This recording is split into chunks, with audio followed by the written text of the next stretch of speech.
दरम्यान आठवड्याच्या सुरुवातीलाच फिलिपाईन्समध्ये थैमान घातल्यानंतर यंदाच्या हंगामातील सर्वात शक्तिशाली वादळानं आपला मोर्चा दक्षिण चीनकडे वळवला आणि वाटेत असलेल्या तैवान हाँगकाँगला रागासानं आपल्या कवेत घेतलं। दक्षिण चीन समुद्रात पुन्हा एकदा चक्रीवादळानं धुमाकूळ घातलाय। जून महिन्यापासून सुरू झालेली चक्रीवादळांची मालिका सप्टेंबरमध्ये देखील कायम दिसते। गेल्या 2 ते 3 दिवसात फिलिपाईन्स, तैवान, हाँगकाँग, दक्षिण चीनमधील माकाओ या प्रदेशाला रागासा या चक्रीवादळानं अक्षरशः झोडपून काढलंय। हे वादळ यंदाच्या हंगामातलं सर्वाधिक शक्तिशाली वादळ मानलं जात आहे।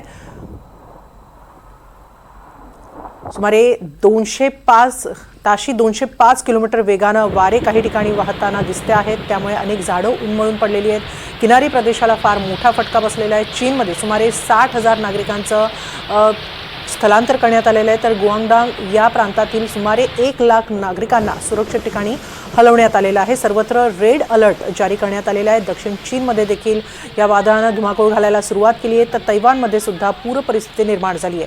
हाँगकाँगला देखील मोठा फटका बसलेला आहे। अनेक ठिकाणी झाडं उन्मळून पडलेली आहेत, तर काही हॉटेल्सचं नुकसान झालेलं आहे। काही हॉटेलमध्ये सुद्धा पुराचं पाणी शिरलेलं आहे। सुमारे 6 ते 12 मीटरपर्यंतच्या लाटा देखील उसळत आहेत।